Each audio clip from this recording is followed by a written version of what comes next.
at you.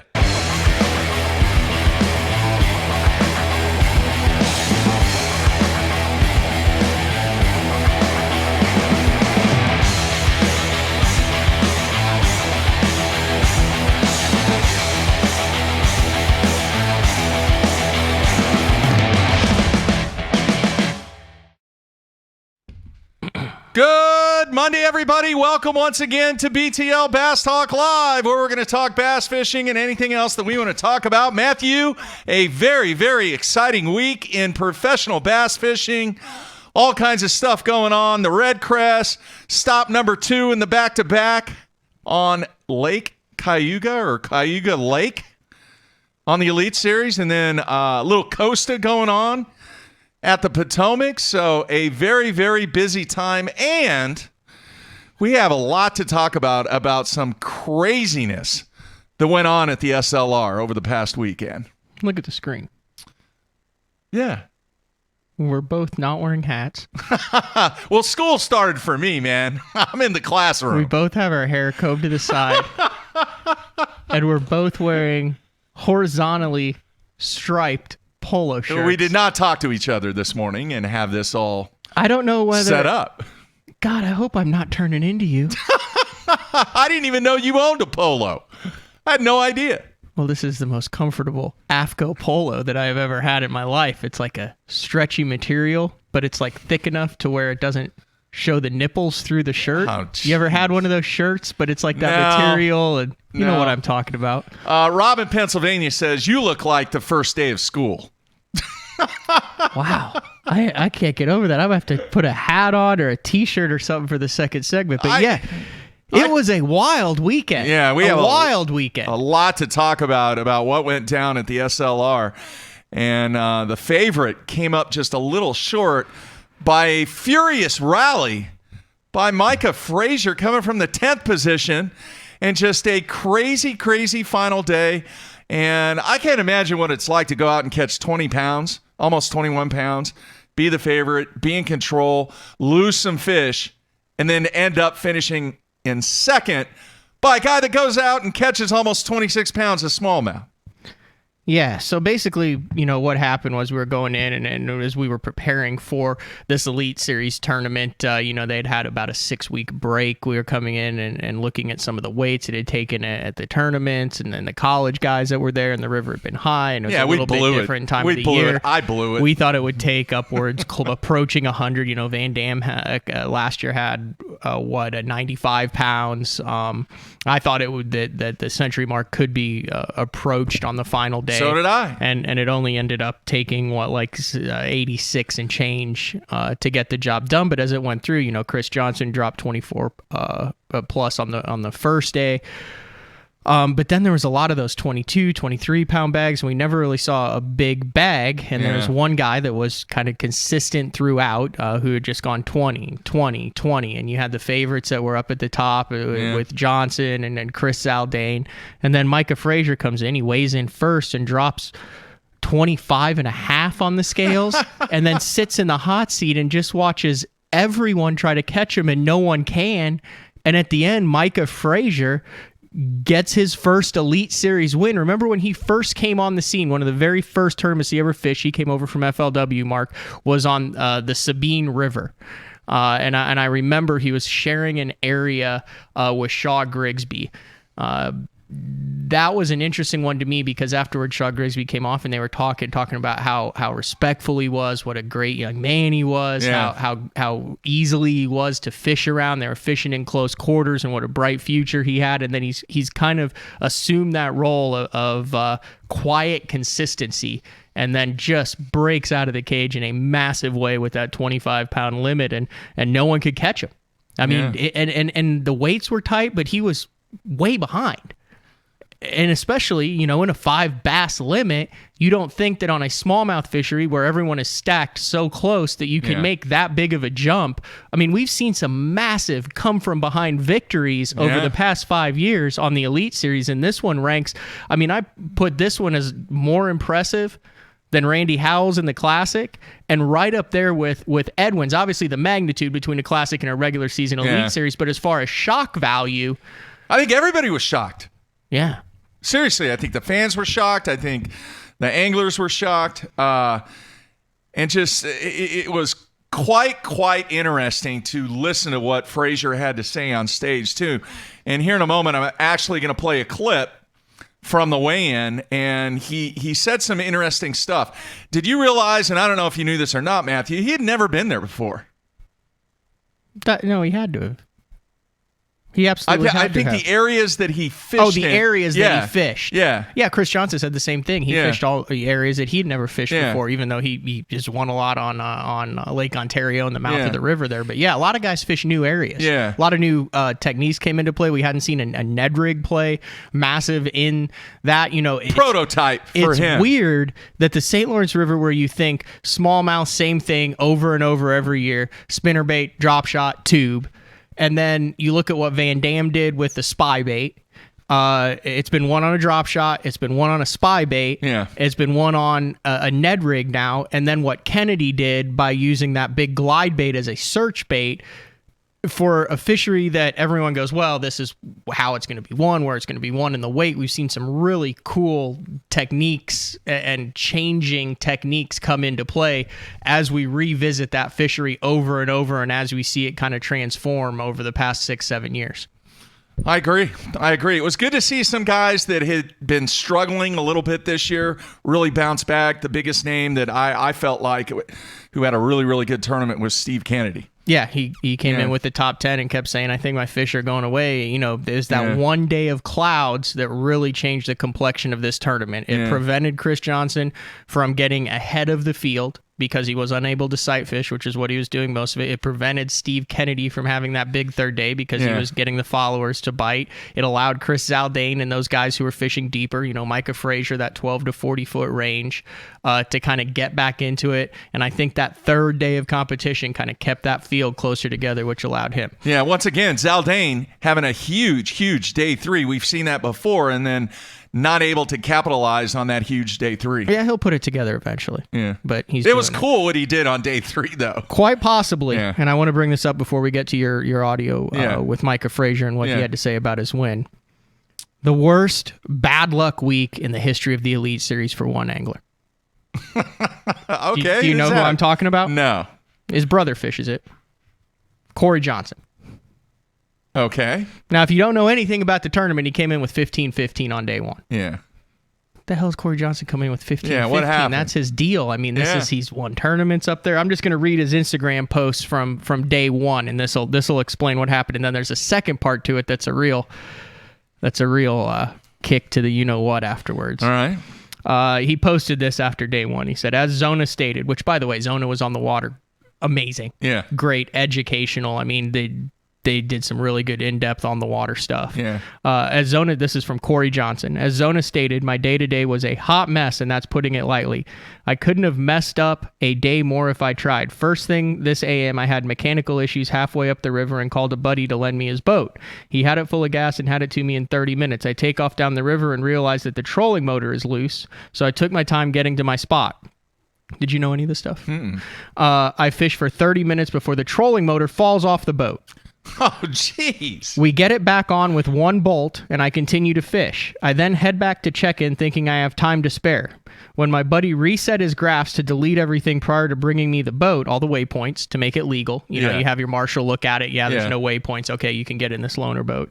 I head back to check-in thinking I have time to spare. When my buddy reset his graphs to delete everything prior to bringing me the boat, the time went behind an hour. Long story short, I was 7 minutes late, which cost me 7 pounds off of my total weight. Oh, jeez. So then he fishes the next 2 days, finishes 36th. Wow. One spot out of the top 35 cut. Yeah. And you take, 7 pounds and add that to his weight, dude would have been in the mix.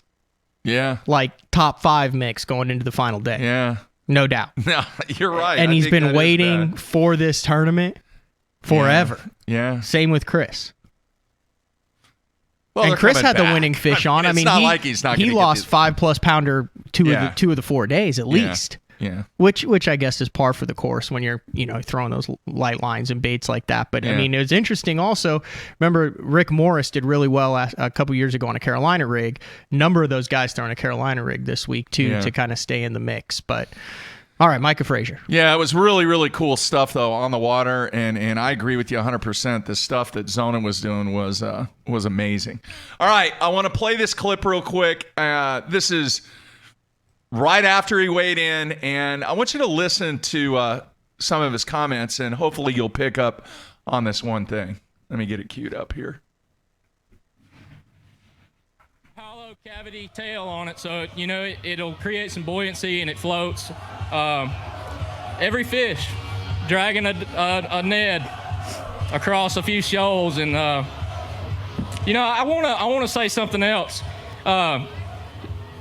I share info with Stetson Blaylock, and I was down doing my thing at the other end of the lake, and he started telling me he was getting good bites in a certain stretch of this river, and there's not many people that will tell you the truth out here, and that's just what he tells me. Is I can take it to the bank, and I am going to give him credit for this win, because I would have been down there in Brockville dragging around not catching anything, but he gave me the insight to come up and spend some time up in the Ogdensburg area, and the fish are just bigger in that area this year for whatever reason.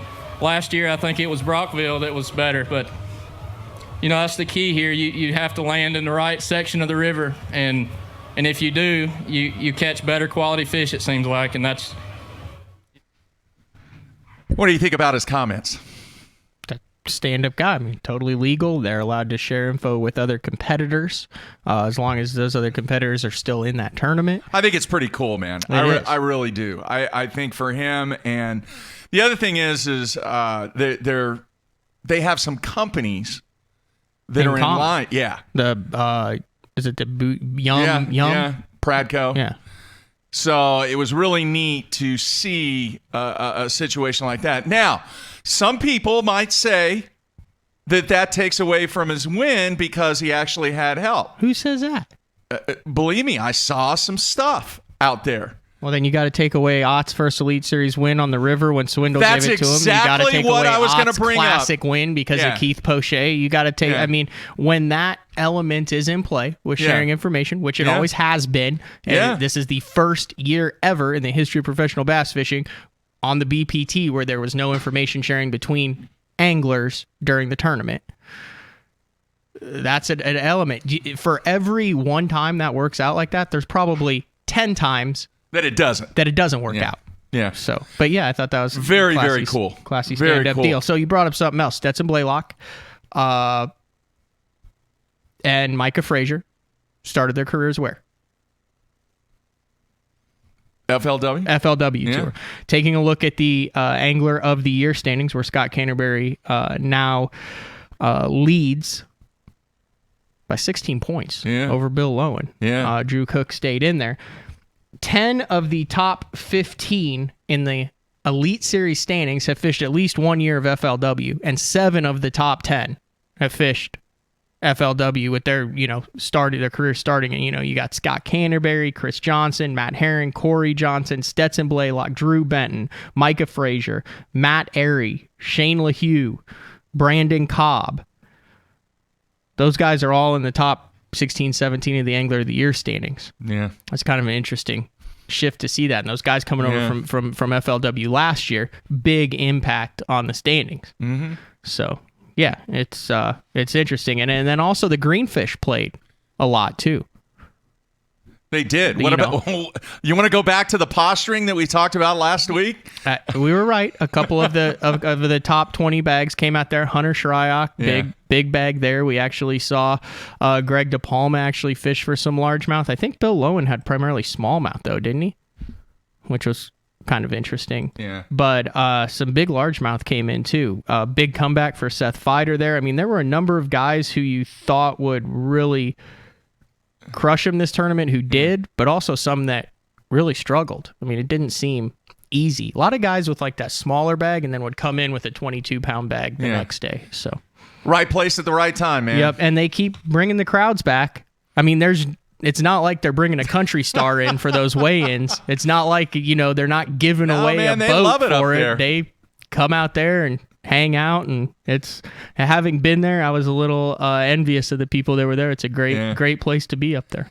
Pretty cool. All right, I want to let everybody know what we're doing this week. Today, we're going to have Miles Burghoff on, kind of give his summary and really get into what happened toward the end of the FLW season where things kind of dropped off a little bit. So we've now had Miles Burghoff on more this year than we have had KVD on in the history of BTL. That is not true, but we will keep going. I like it. He's a great guest. He's very open. I got nothing against Miles Burghoff. He's still your boy.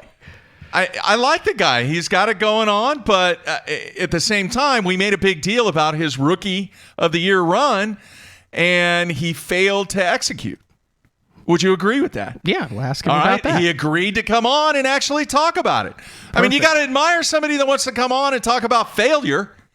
You admire someone who likes to that. come on and talk about. Yeah. And I don't know if you would even call it failure, though, for his rookie season coming out. I mean, think about it. You're looking at the microcosm of the end of the year in his Forest Wood Cup. Yeah.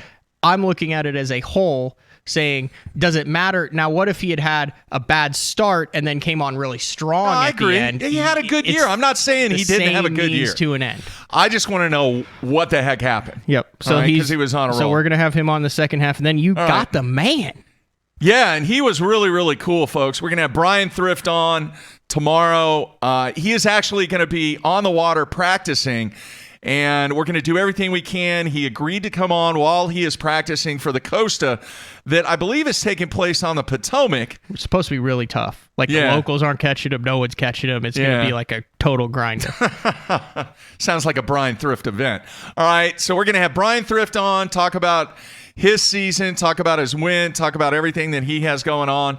And then on Wednesday, yes, it is back. The Sunline Hotline is going to be open. We want to hear from you. We want to hear your thoughts about everything that has taken place in the world of bass fishing. We will have the Sunline Hotline number. You see it right now if you're watching on BassZone.com on the BTL page right below the screen. If you're watching on YouTube or listening to us on the podcast, make sure on Wednesday you tune in live to where you can take part and voice your opinion. Be a part of the show on Wednesday.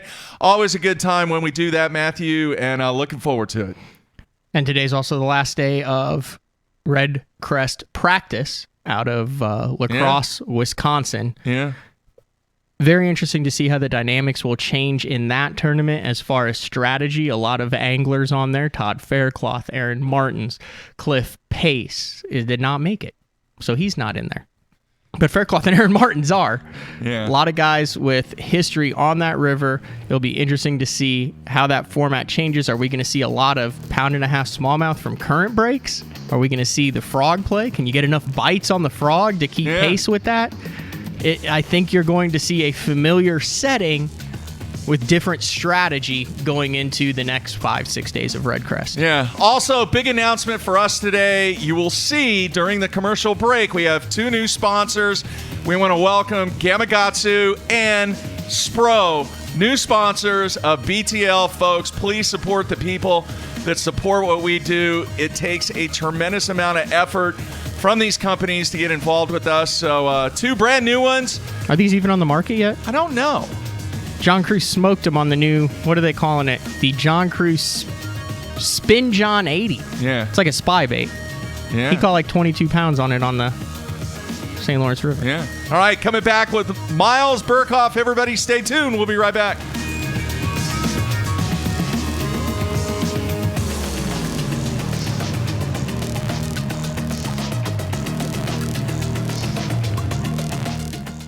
Sleek new design with easy control file.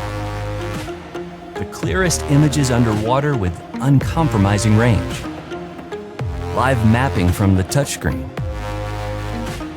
View notifications, video, even Google Maps on screen. And for the first time ever, real-time view of fish movements with live sight sonar. HDS Live. New from Lowrance. John got the G Finesse series. In my opinion, the G Finesse series is the only lineup of hooks you need for any fishing you do. But I know a lot of guys haven't used this hook yet. The G Finesse series has the nano coat on the hooks. And the nano coating makes the hooks sharper, smoother for a better hookup ratio. 20% stronger than black nickel. Wow, that is incredible. That's a lot of strength. My Gamakatsu G Finesse series, perfect finesse fishing for you. Check out the G Finesse series of hooks by Gamakatsu.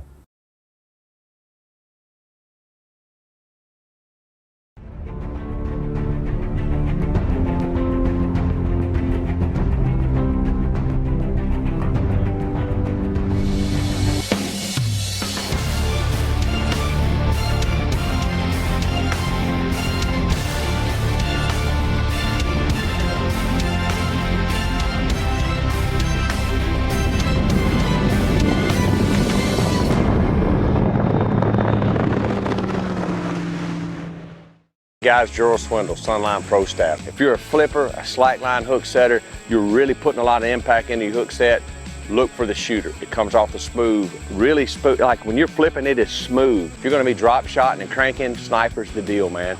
It seems like it's a little bit less likely, like on a sharp hook set, it doesn't seem like it likes it as much.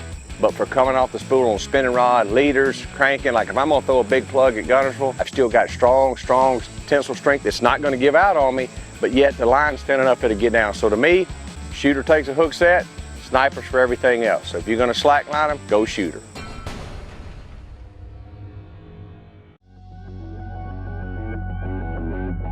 The name SPRO says it all. SPRO stands for Sports Professionals. When you look at the pro staff that SPRO has brought on board over the past 15 years, it's been pretty incredible. I mean, one got it just then. From the development of the rock crawler to the McStick, from the Fat Papa to the Little John series, when you tie a SPRO bait on, you know it's been designed by a professional to get the job done.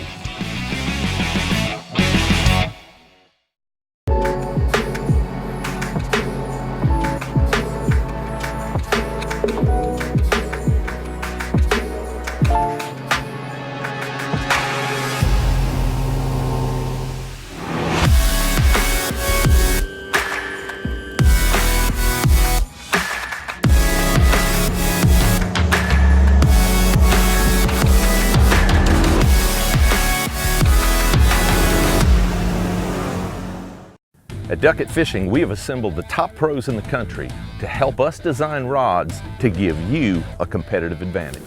Castability, strength, durability, action, sensitivity, weight and balance, and consistency. Combine that with the best warranty in the industry, and you have rods that are pro-driven. Duckett Fishing, pro-driven.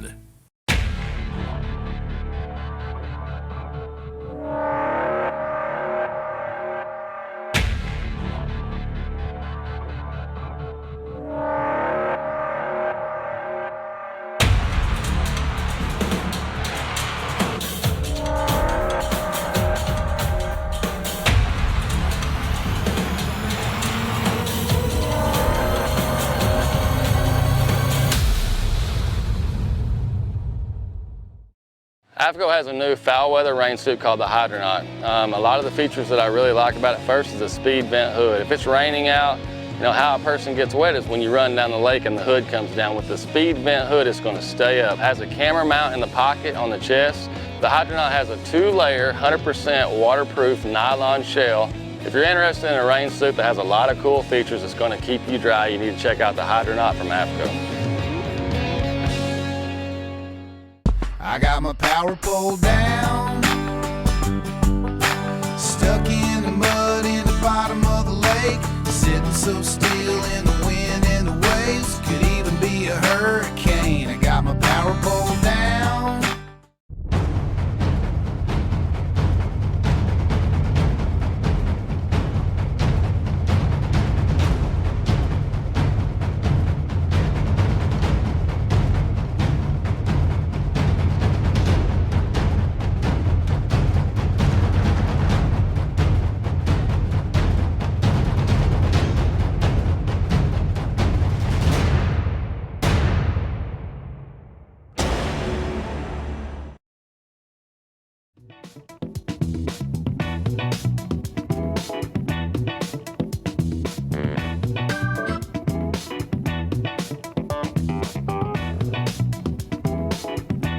All right, we are back kicking off the week here on a Monday. Another hot day, man. Summer is kicking my butt.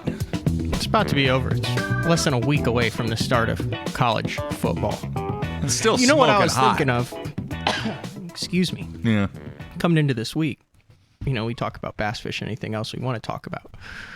We've got massive college football fans that are in the bass fishing universe, right? That is correct. We got Jamie Horton, FLW Tour Pro, Alabama. Steve Kennedy, Auburn. Tim Horton, Auburn.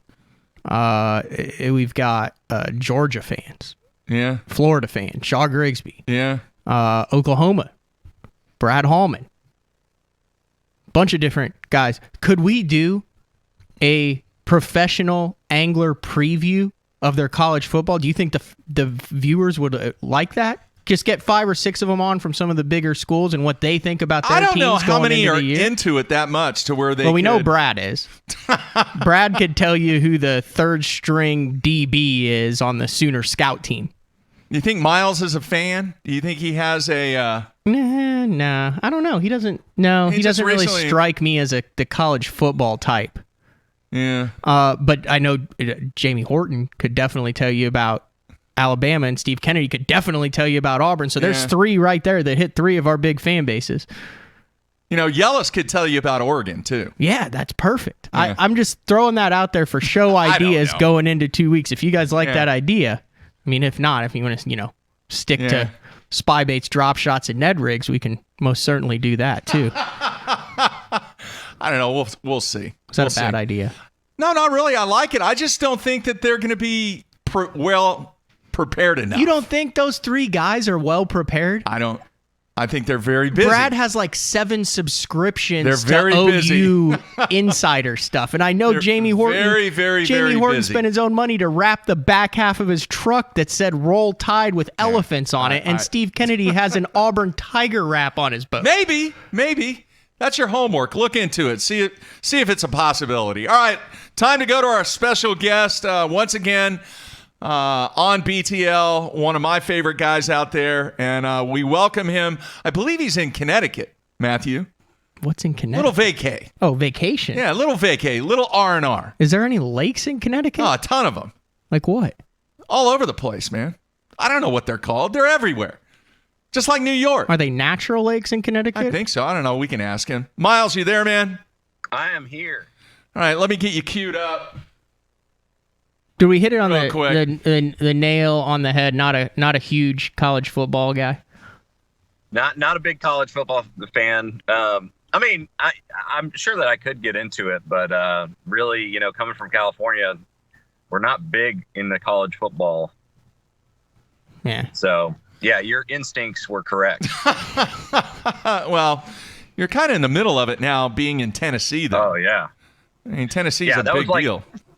That was one of the first things that people asked when I moved to Alabama to Guntersville. I went into a gas station. It was like the first experience I had with somebody from Alabama when I moved there. And she kind of looked at me. She's like, "Are you War Eagle or Roll Tide?" And I was like, "I don't watch baseball." Oh God. Wow. And she was like, "You're not from around here, are you?"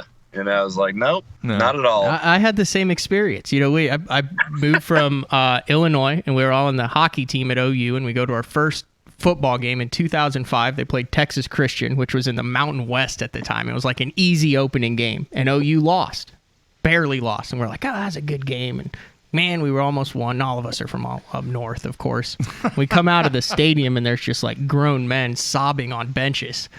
And just everyone, I mean, it's like a funeral, and we're like, where did we decide to go to school? I know. Well, 3 months later, we're like, okay, we get it now.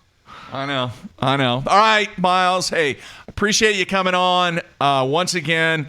And part of the reason why I wanted you back on, as I mentioned to open the show, is you were off to a great season, leading Angler of the Year, Rookie of the Year, the whole thing at one time, and then all of a sudden the wheels kind of came off.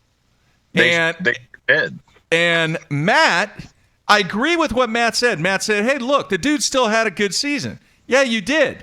but I think it's intriguing, and I think the fans can learn something from the fact that the wheels came off, and that was really why I wanted to have you on, so you can kind of talk about what happened when the wheels came off. So, it was 5 tournaments in, leading angler of the year, and then rookie of the year. Had a pretty good cushion on that one. They stopped reporting rookie of the year standings at that point, and because they thought I was a shoo-in to win it. But man, I showed them. It was the last 2 events.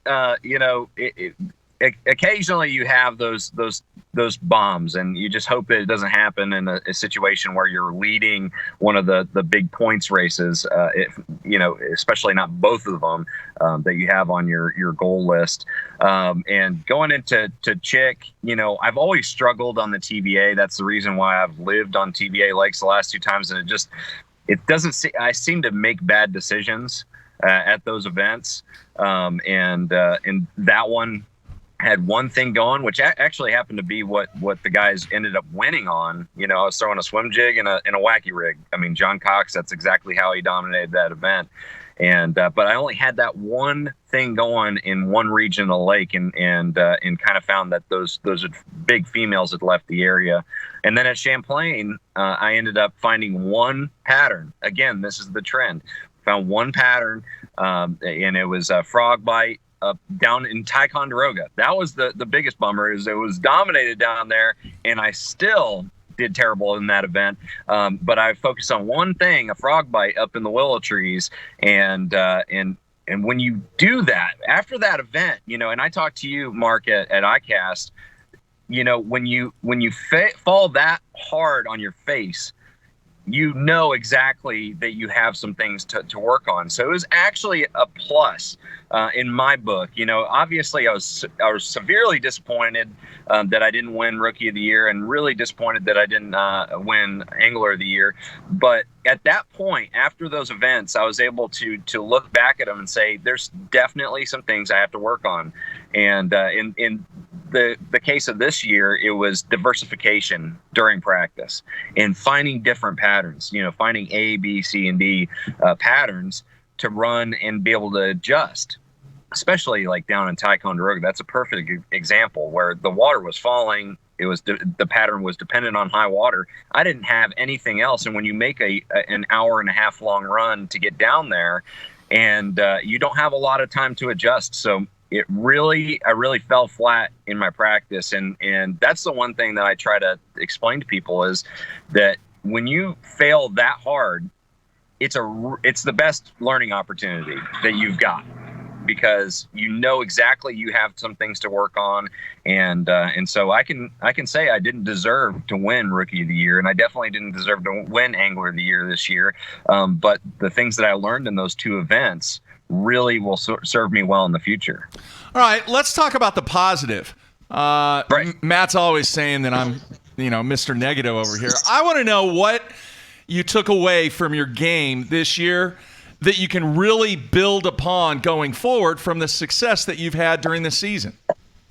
So one thing that I've worked really hard on, we've touched on it in the last few episodes we've done this year, is building my instincts, building my gut decision making. That's kind of what I base all my fishing upon. And I did really good this year as far as gut decision making. I did terrible in the last 2 events as far as diversification during practice, and that's one thing that I'm going to adjust in future events. But what I've really done well, especially at going into the Cup, I had some missed opportunities at the Cup the first day, but overall, I give myself an A for that event, because I fished very, very loose and in the moment, and just went out there and fished my gut instincts, which I think is really, really important. So it was just good to see that I can follow my gut and fish the moment under the severe pressure of a tour level competition. Based upon your performance this year, is there something specifically that you're going to work on during the off season? Yeah, I need to work on my solo net skills. They're awful. They're just terrible. They're about as bad as they can get.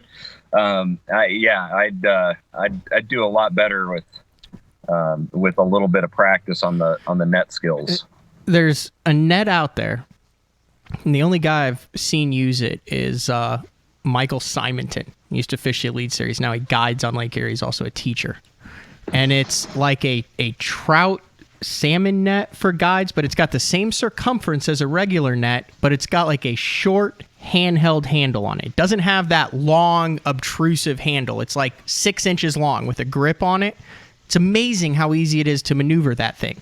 That's what he uses to land all of his fish, and you don't have to worry about getting that thing caught up and getting it caught. It's basically just a net with a short hand. And I am shocked that I haven't seen more guys at the FLW Tour use that, because you don't have any of that cumbersome net behind, and it's still light. It's a frame. It's not like you have a lot of weight at the front of the net. And that thing, I'm shocked I haven't seen more guys use that on the tour. I haven't ever seen anyone use it on the tour. Plus, you don't have to worry about the damn handle in the bottom of the boat. It's always at a weird angle. It gets caught up in the rods. You should look into that going into next year. Yeah, I'll definitely look into it. I've been using there's a new net called a Bubba net. Bubba Blade makes it, and it's pretty stout. It's a good one. It's just my net awareness is off, and so I need to figure that out. Really the biggest thing is like reeling in enough slack to where you have a short enough lead on the fish. I find myself with this huge lead on the fish, and I'm going backwards with it like Floyd Pickett Jr. on a Carolina rig hook set, and trying to get that thing in the net. You kind of touched on it a little bit about your day 2 at the Forest Wood Cup, but what's interesting to me is you had one of the 10 lowest weights on day 1 with the 7 pounds, but you were number 2 on day 2. You had the second heaviest bag of the tournament on day 2, which kind of jumped you up into the top 20. What was the difference between day 1 and 2? And then also just watching some of the coverage, I mean, it seemed like it was kind of hard. There was like a group of anglers that finished in the middle that all kind of were on the same stuff. What was able for you to kind of jump out and get back in the mix on day 2? Really, it was just the first day I lost one that was between 3.5 and 4. I lost another,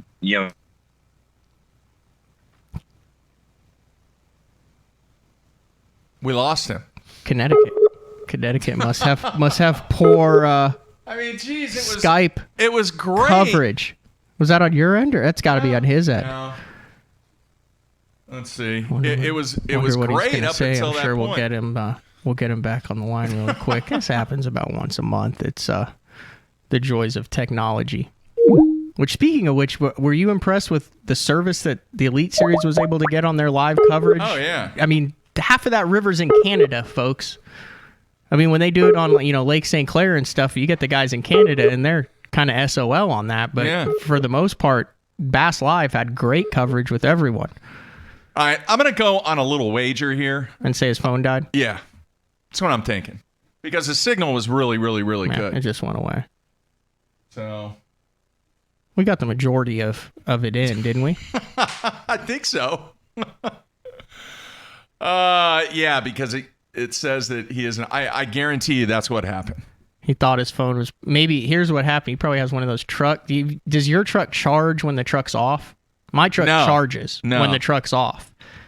No. So like a lot of the trucks, if you plug your phone in and then turn it off, and have it plugged into USB, it doesn't charge. I think he's trying to call back. Maybe he got it charged up here. Hang on one second. Let's see here. All right, you back? Yeah, I had some issues with my phone here. It overheated. Oh. Never had that happen on a Skype call before. Told you. Anyway, day 2, second heaviest bag in the FLW Cup on Lake Hamilton, and you were kind of talking about some of the things that happened on day 1 that allowed you to make a comeback on day 2. Yeah, so day 1 ended up, losing some real key bites that would have put me in that 12.5, maybe even 13 or 14 pound range. Some of them I saw, some of them I didn't. And so unfortunately I just didn't have a little bit of that good fortune that you need during an August event, because you don't have a whole lot of opportunities for those big bites.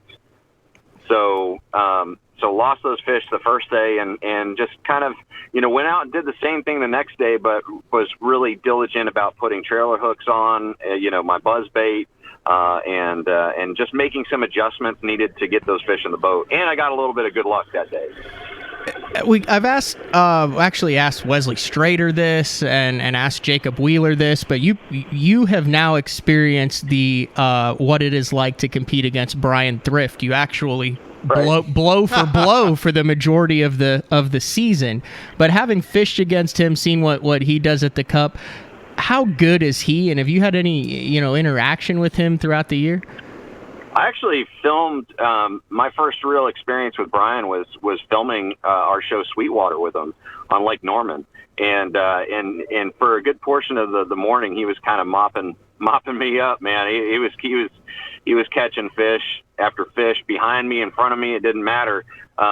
But I finally started catching up. But he's just such an amazing junk fisherman. And the thing about Brian is that, and one of the things that I've really tried to hammer home as a mantra for me during tournament fishing is don't cut corners.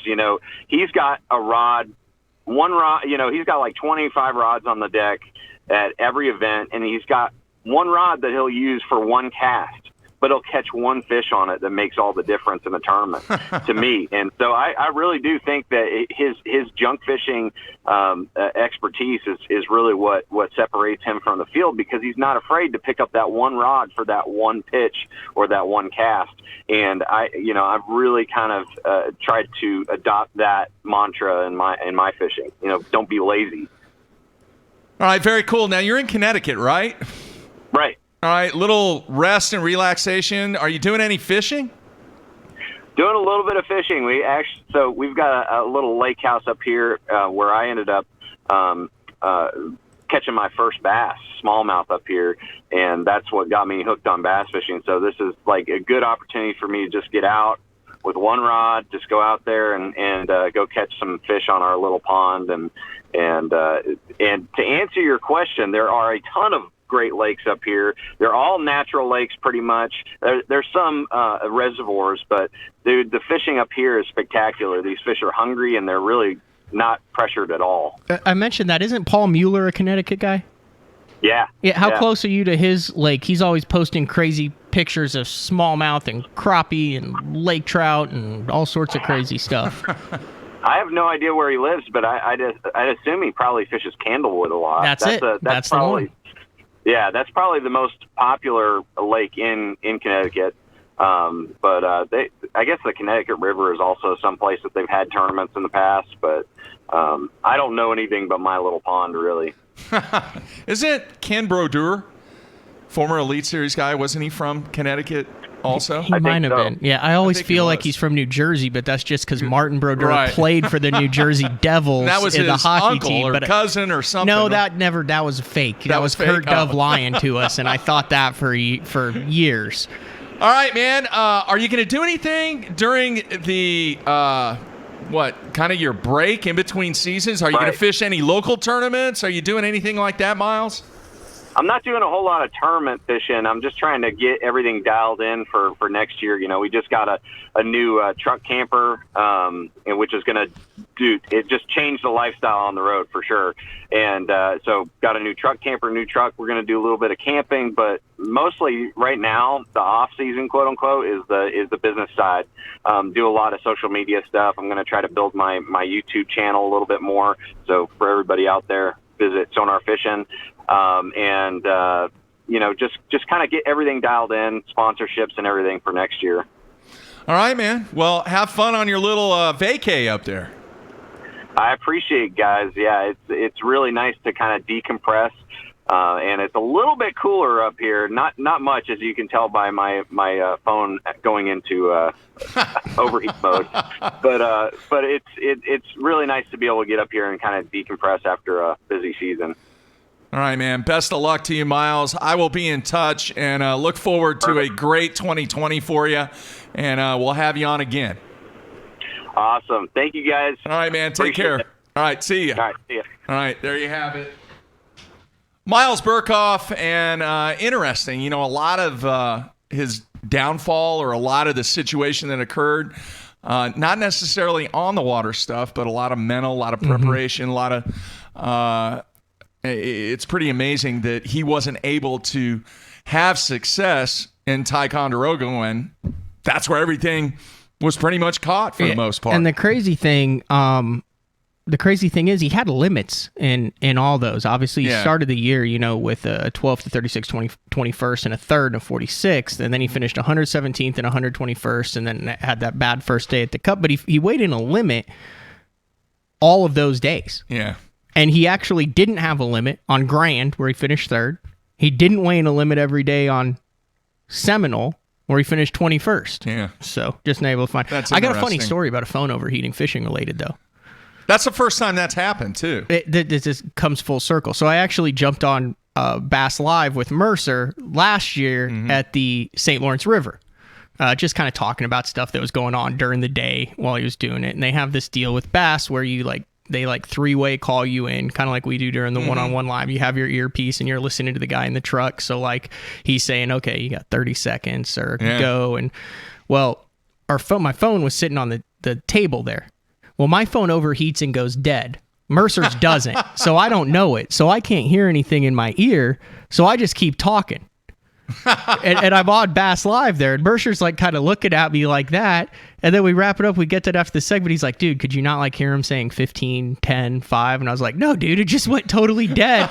And I just talked through the entire segment because my phone overheated. It's kind of funny. And then the one time, where was it that we were going that we did a YouTube live and the phone overheated? Remember in the truck? Were we going to the Classic in Houston? Maybe when you thought we'd do all these travel vlogs. I think that's what it was. Yeah. And it overheated on the phone. Anyway, so good stuff there. Appreciate Miles taking time out from his R&R to come on the show. On the instant feedback, Luke from Nebraska wants to know, from both of us, who's the one pro that you'd love to fish with that you haven't fished with before? The one pro that I'd like to fish with that I haven't fished with before. Yeah. You go first. Man, I do the questions. I'm sitting here trying to think who it would be. I've been with the majority of the big names. I'll tell you one. Scott Martin. Have not fished with him. Would like to spend a day away from the cameras, not a single camera, just him on the water, not in Florida, somewhere else, to where there are no cell phones, no technology, nothing, but him going to battle with the fish and just being a sponge and seeing what he does and how he does it. I got two. There's probably another one. I'll take one. One of them would be Randy Haynes, who didn't fish this year on the tour. I'm still considering him a pro just because of I want to see how he fishes offshore. He fishes offshore 24/7. Yeah. He's got kind of that mystique around him as an offshore guy. Yeah. And the second one will be David Dudley. Have not been in the boat with David Dudley before. Simply because you remember when we've had him on, he's talking about the underwater lures. You watch his YouTube, he really goes into depth. Yeah. I haven't been on the boat with Thrift, but I feel like Thrift would be like, I'm just going to cast over here. And then he'd light one up. And you would really, learn a lot. You'd just be like, this guy's just really good. But I think Dudley, you could really get into some crazy off-the-wall conversations with him on the water. Yeah, here's kind of an a really obscure one. Jeff Coble. The Bass Nation guy who's made 4 classics? Well, he's more than that. He's probably the greatest weekend angler of all time. Mm-hmm. And to see how he attacked, and how he prepared and see what he does on the water would be really, really interesting. And a lot of people out there may not know who Jeff Coble is, but look, Google him up. Yeah, now, what it's about insane. the guy you have fished with that you enjoyed the most or learned the most or were the most impressed with? Because a lot of these guys, so some of it is you've got back-to-back tournaments, but there's 2 or 3 days, and you're behind the weigh-in stage, and they're like, oh, I'm just messing around. You want to jump in with me for a day? And then you just go and have fun with them and stuff. That's how I fished with Zaldane and Crochet and stuff like that. Other stuff is you go out and film something with them at their house. You went steelhead fishing with Skeet. Yeah. And then some of it is they're forced to be in the boat with you for 3 hours at a time at a media event. So it's not hey, come fishing with me. It's this is who you're with for these 3 hours. So it's a different vibe. One of the funnest times that I had was the first time that I long lined on Lake Fork with Kelly Jordan. That was insane. That was a crazy, probably 5-hour stretch. And I'd never done it before. I'd never seen multiple fish come out and catch multiple fish doing the long line technique. And that was had the to first be time. years ago before the long lining even came. Yeah, long time ago. That's one of the memories that I had. That day was just insane. Mm-hmm. And then was the steelhead fishing with skeet not cool? That was really was it really steelhead? Cool. Yeah. Yeah. That's when I almost drowned. I had the wrong kind of waders. I didn't have felt on my waders, and Skeet was giving me all kinds of grief because I wouldn't want to cross. Dude, the rocks had, I don't know what it was, moss or something on it, and with those rubber bottoms and not having felt on the waders, I probably slipped 10 times. Really? And you get your waders full of water. Yeah, you sink. That's not good. Yeah. So I was like petrified of drowning, and finally I worked my way down to the hole because they're catching these, steelhead in holes with, what is it called? Roe? Is that right? Probably egg sack. Yeah, roe, I think is what they called it. And it was insane. It was definitely one of the best memories that I had. What about Falcon with Harold Allen? Yeah, that was once again just a crazy day because we actually stayed a day after when Ish and Paul Elias caught all those fish off of the foundation, went back and actually he chose Harold Allen to put away his Texas rig and actually rig up a Carolina rig because he could not catch the bigger fish on a Texas rig. And he got so pissed off, he finally looked over at it and he goes, "Give me one of them damn things." Because he didn't have the stuff to rig it up. And then, our best 5 that day was almost 50. Have you fished with Ike on his pond in New Jersey? Done that. Did frog fishing with Ike on his pond, and if anybody's ever seen any pictures that he's thrown out there on social media, it's just a frog and paradise. They have this stuff up there called black scum or black death, gorilla snot. Yeah. And didn't you fish with Randy Howell in Alabama? Throw swim jigs and water willow? Yeah, I did that too. Yeah, I've done a lot, dude. I really have. That's pretty cool. A lot of people want to know, for you, who is the favorite pro to hang out with off the water? Favorite pro to hang out with off the water? Yeah. Not hang out with, but be like in a group with. Mark Davis tells awesome, great stories. Like really good, he'll have a group of guys. And I have a new one now, Mark, and we might have to get him on to talk about it. But we just did this, we did a week of the, at the Outdoor Brains team deal up there, 3 days up there in Wisconsin or Minnesota. And Cliff Perch drank a beer. Is that a rarity? Now that's a rarity because, Cliff Perch is always kind of quiet and doesn't really say much. The dude is a genuine badass. Yeah. He got in the room, he drank a beer, loosened up a little. He had and he's in a room with like Jeff Crete, Russ Lane, like guys who like kind of have a tendency to dominate the stories and tell their, the stories. Yeah. And he told stories for 45 minutes, being like stalked by mountain lions, like using flashlights and stuff to like fend bears off after he killed an elk. Yeah. Falling into a bear den while he's walking across like a snowfield with a bear in it, and his dog like saves him from it. Wow. Like being out in the wilderness for like 4 days, like making a loop, like a 45-minute loop, and then 10 minutes after he circles, he's like, "Oh, there's my tracks, and there's a mountain lion track in my foot track that I just made 10 minutes ago," and then looking over and being like, "And there he is," and being like, "Yeah, he just sat there and was like for like 10 minutes. I mean, just crazy stuff. That was really interesting to hear that. But I mean, just to like hang out with and stuff. I mean, there's a number of different guys. Like I go down and hang out with Kurt Dove quite a bit, but I mean, here's the reality of it, Mark, and correct me if I'm wrong. We're media people, right? And Correct. I used to write a bunch of articles and freelance for FLW, Bassmaster, all that. Yeah. everyone's going to be nice to the media guys.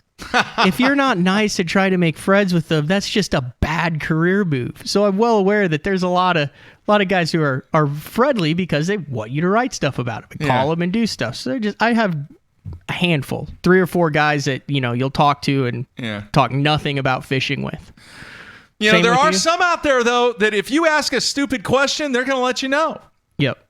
They will definitely let you know. So you got to bring the professionalism of being prepared, knowing what to ask, and relating to what the situation is, and don't ask stupid questions. Yep. Simply put, I want to add one other, and I just thought of this, and this is kind of obscure, but I remember the first time that I ever drop shot. You know where it was? The first I told you this time story. that you ever dropped, was it with Aaron? No, it was with Byron Velvick, and it was on Lake Mead. Really? Or not Lake Mead, it was on Powell, Havasu? No. Clear Lake?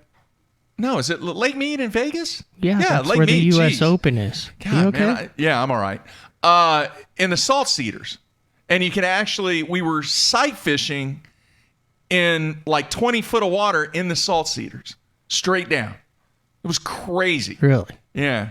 And he was the one that actually taught me everything about a drop shot. I got a good drop shot story. So after like 15, 16, like 5 years ago, Elite Series had just been to Waddington. I think it was the one that, it was probably 13 or 14. It was, I think they could still go out into Ontario, or maybe it was the first year that they couldn't. But Cliff Crochet had never drop shotted, and he went fish largemouth. He got his ass kicked. But he was running with Chris Zaldane at the time, right? So we had like a couple days after the tournament, and Cliff, who I'd like hanging out with, I talked to him all the time, not about fishing, just about life. He's an interesting dude. Had never drop shotted. So Chris was like, I'm going to take you out into Lake Ontario. I'm going to teach you how to drop shot with a spinning rod. So I was just hanging out, and I had a couple days, and Cajun Baby's like, Matthew, you want to go with me? I said, hell yeah, I'll jump in. It's Lake Ontario. So I was in the boat with the Cajun Baby, and then Trait and Chris were in Chris's boat, right? So Chris got them all rigged up with the drop shot and stuff, and it was just cool. We were out there in Lake Ontario, and the Cajun Baby broke off like the first 7 bites he had on a drop shot on the hook set. He was setting it like he was punching a mat on the spinning rod, but that was kind of a fun day. We got out there and ended up catching fish off the buoys and drop shot, and then Chris would be like, now drop it down and shake, and then Chris actually jumped in the boat with Cliff. Was teaching him about some of the finer points, and I was jumped in the boat with Trade. We kind of followed each other around for the whole day and fish. So that was kind of cool to see him. He finally hooked up on someone with the spinning rod, and he's like, this is stupid. He's like, this is stupid. Jeez. All right, last one, and then one more question, and then we're gonna be out of here. Another memorable trip, real quick. A blast from the past. Frank Scalish. Remember that name? You guys used to be good buddies. Yeah, you used to talk to Frank all the time. He's an Ohio dude. He took me out on Erie for the first time, and it was the first time I had ever caught smallmouth on Erie. And Frank, such a good dude. It's unfortunate that he just wasn't able to continue doing what he does, but an absolute stick on the Great Lakes there. So that was really memorable. All right, last question. Who do you think is the best storyteller on tour? Any of them? Yeah, Mark Davis. Absolutely, 100%. Crete has some good stories too. He's a pretty good storyteller, but I think Crete would even say, Mark Davis. Yeah, Mark Davis could come into the studio, set where Matt's setting, and do a 24-hour podcast, live show, or whatever, and never stop. You know who's really good once you get him going, once he gets is Rick. Yeah, he tell some interesting stories at Fish and Chips. Rick Klon. Yeah, he'd be sitting there at dinner, and he'd walk up, hey, can I sit down? Yeah, come on in, Rick. Next thing you know, he's telling us about some obscure story on one of the streams in Missouri. But yeah, Mark Davis is the champ. Has held that title for probably a couple decades, wouldn't you say? Oh, absolutely. Nobody like him, man. Absolutely nobody like him. All right, I want to thank Miles Burghoff for being on the show. Tomorrow, Brian Thrift live from the Potomac. And our first chance to talk to him after he went to the bank with $300,000. And then on Wednesday, folks, Yes, it is back. The Sunline Hotline coming at you. We want to hear from you. So if you're watching on YouTube, listening on the podcast, mark it on your calendar, this is your chance the entire show to take part. Call in and voice your thoughts and opinions on anything that's going down in the world of fishing. Matthew, busy week for us, man. School is full session now. I got to do lesson plans. I got to do lectures. What are you teaching? Economics, finance, and media. I actually got to go to your school, see the room, the studio. The classroom, the studio that you have. It's actually impressive. It actually says Mark Jeffries on it. Got to go in and see the basketball office. Yeah. I mean, it's all new. It's shiny. There you have like the giant booms with the cameras on it. I saw cool, you man. you make them right. Yeah. Schools are. You have to grade. Students are fired up about it, man. You're not driving the school bus anymore, though, are you? Only for games. You do only for games, Yeah. but you've moved on from the. Yeah, I don't do any of that. Yeah. Don't do any of that. All right, everybody, be safe. Try to stay cool. We will see you tomorrow, same time, 8:30 a.m. Central Time, right here. We're out of here.